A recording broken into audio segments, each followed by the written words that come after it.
교회 오늘 주제입니다. 많은 사람들이 교회가 무엇인지 모르는 채 교회를 다니며 혹은 교회가 하는 일에 관해 비난하곤 합니다. 오해를 피하기 위해서 우리는 먼저 교회란 무엇인지에 관한 편견과 선입견부터 제거하고자 합니다. 교회에 관한 고정관념 깨기는 다음 페이지에 있습니다. 팩트 체크를 몇 가지 하죠. 몇 가지 사실들을 확인해 봅니다. 교회가 처음 탄생했을 때 교회 이름은 없었습니다. 교회 인원은 약 50명 그 이하 정도로 보여집니다. 유대교와 완전히 결별한 후에 개신교 교회를 얘기하는 거죠. 교회는 하나님의 백성들의 모임이라기보다도 그들의 활동, 액티비티였습니다. 교회는 예수님이 부활하신 이후에 일어난 새로운 운동이었습니다. 구약의 하나님의 백성의 성취로 보았죠. 자신들을 하나님의 구원 약속을 받은 종말론적 공동체로 이해했습니다. 초대교회 성도들 얘기죠. 종말론적 공동체에 대해서 좀 더 자세히 들여다보겠습니다.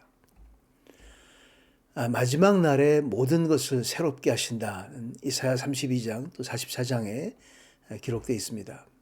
마침내 높은 곳에서 우리에게 영이 쏟아져 내리면 광야는 기름진 밭이 되고 기름진 밭은 숲이 될 것이다. 정의와 공의가 온전히 회복된다 하는 말씀이 예언되어 있는데 그때가 바로 마지막 날이었죠.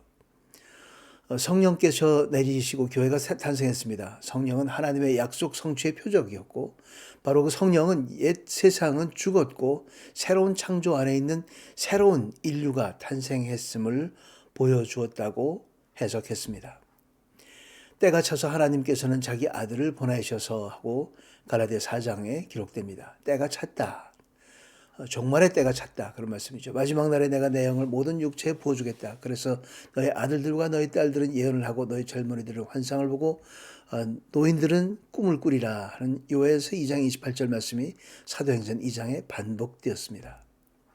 그대는 이것을 알아라. 말세에 어려운 때가 올 것이다. 사람들은 자기를 사랑하고 돈을 사랑하고 잘난 척하고 교만하고 결국은 경건의 모양은 있지만 경건의 능력을 잃어버린 그런 시대가 올 것이다 하고 말세라고 언급했습니다. 그것이 바로 그 당시의 역사 현실이었죠. 교회는 그런 역사 현실 속에서 바로 모든 종말이 이미 왔음을 다 인지하고 그렇게 교회가 시작되었습니다. 두 번째 참고입니다. 한 몸 이룬 기독교 공동체 교회는 다른 용어들로 사용되곤 했습니다. 특별히 성도에 대해서 많은 용어들이 있는데 비슷비슷하지만 같은 용어지만 사실 다른 말로 사용됐던 거죠. 바로 이런 것들입니다. 제자, 성도, 그리스도인, 그 백성, 형제, 신자, 교회라고도 불리곤 했습니다. 하나하나 보면 좋겠지만 시간상 생략하고 넘어가겠습니다. 안녕하세요. 최우승리 채널의 최승구 목사입니다. 교회 오늘 주제 묵상이죠.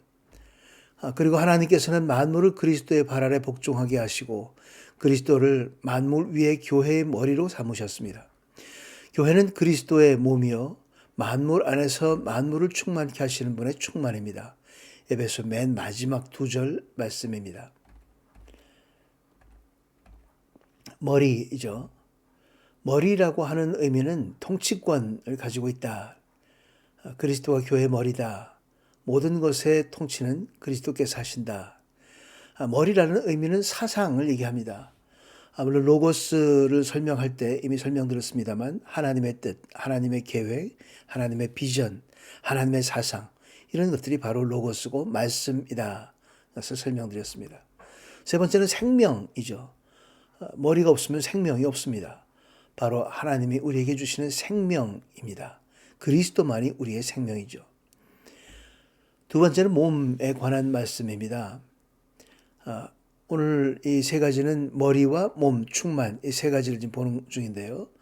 두 번째 몸은 지체다는 걸 우리 모두가 잘 알고 있습니다. 다양성이 있고 우리 모두 팔, 다리 모든 지체로서의 작용을 한다는 건 이 다양성 이해에 대한 숙제가 항상 있습니다.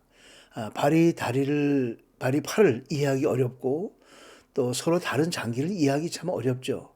내가 아닌 다른 다양한 지체들을 이해하는 훈련들.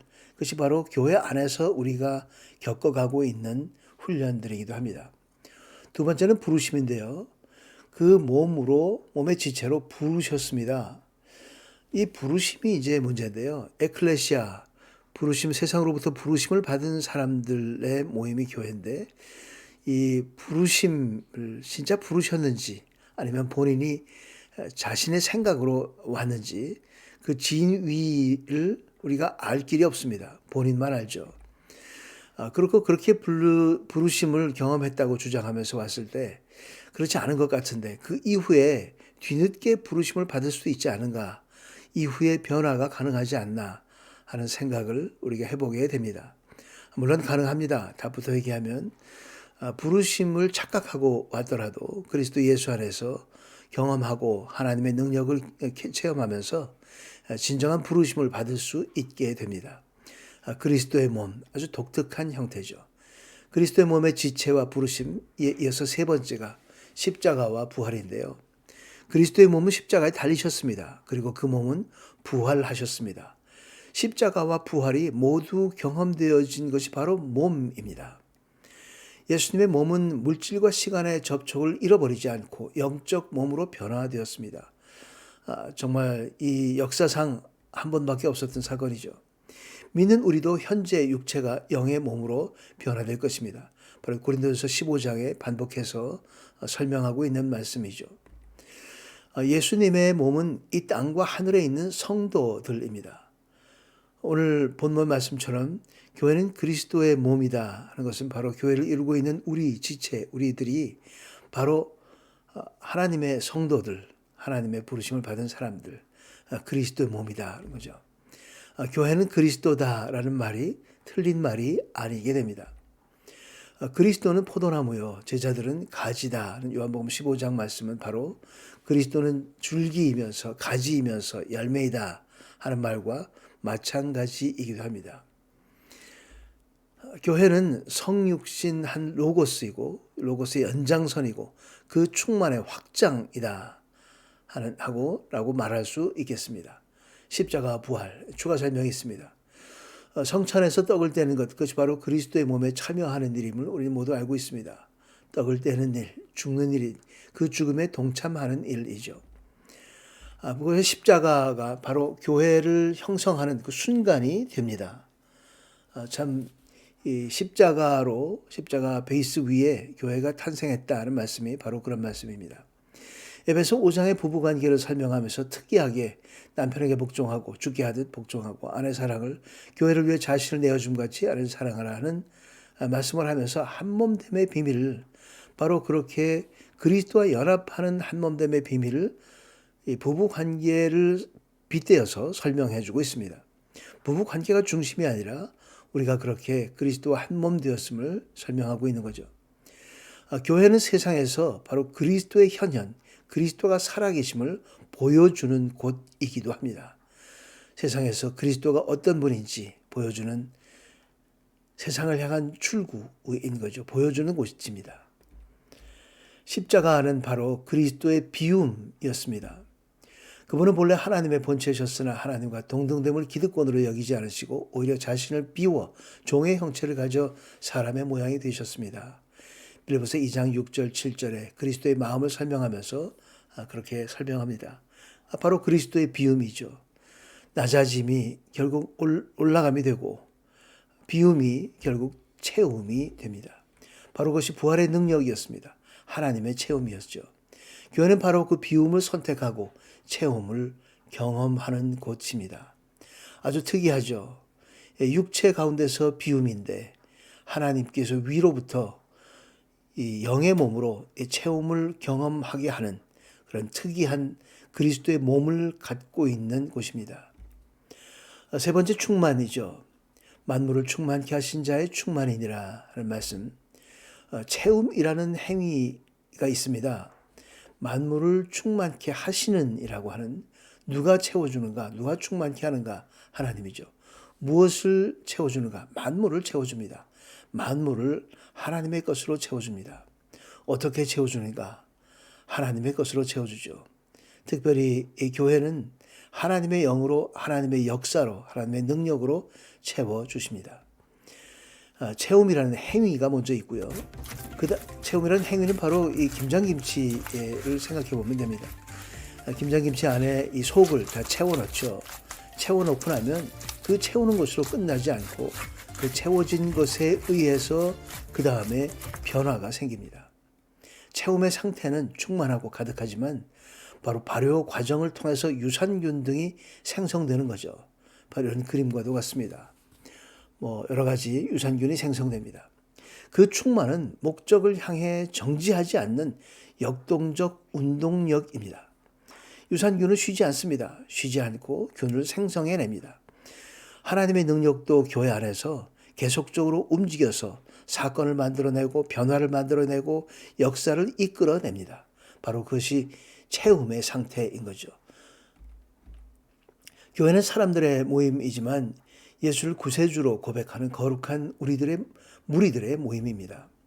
교회의 머리, 몸, 그리스도의 충만은 성도들이 피차 십자가 사랑으로 연합하고 교제함으로 유기적 통일성을 이루어 나갈 때 교회가 온전하게 됨을 알려줍니다. 에베소 4장에 길게 설명되어 있습니다. 이렇게 해서 그리스도의 장성한 분량에까지 성장하는 것은 바로 성령의 역사로 가능하게 됩니다. 우리의 능력이 아니라 성령의 역사죠. 바로 그 성령의 역사는 바로 교회가 탄생할 때 성령께서 탄생시켜 주시고 계속적으로 그 교회 성장도 성령께서 함께 하신다는 말씀입니다. 교회, 우리가 성령과 함께 탄생하고 성령과 함께 성장한다는 사실을 꼭 기억하시면서 성령 충만한 우리 모두가 되기를 주의 이름으로 축원합니다. 함께 기도하겠습니다. 예측 불허한 역사 현실 속에서도 살아계셔서 만물을 주관하시는 아버지 하나님, 생명과 구원의 은혜에 감사드립니다. 특별히 새롭게 이 나라 지도자로 선출된 분에게 지혜와 계시의 영을 내리사 어두운 세상을 비추는 빛의 자녀가 되게 하여 주옵소서. 불의와 악독이 사라지고 사랑과 정의, 평화, 찬양 가득한 나라가 되게 하여 주시옵소서. 특별히 교회를 위해 기도합니다. 잘못된 방향은 속히 바로 잡아주시고 부르심의 사명을 잘 감당하게 하여 주시옵소서. 예수 그리스도의 이름으로 기도드리옵나이다. 아멘. 끝까지 시청해 주셔서 감사합니다. 지난 2주간 오미크론으로 제가 고생해서 올리지 못했습니다. 건강하게 지내시고 또 특별히 환절기에 여러분들도 건강 잘 지키시고 다음 주 시간에 뵙도록 하겠습니다. 감사합니다.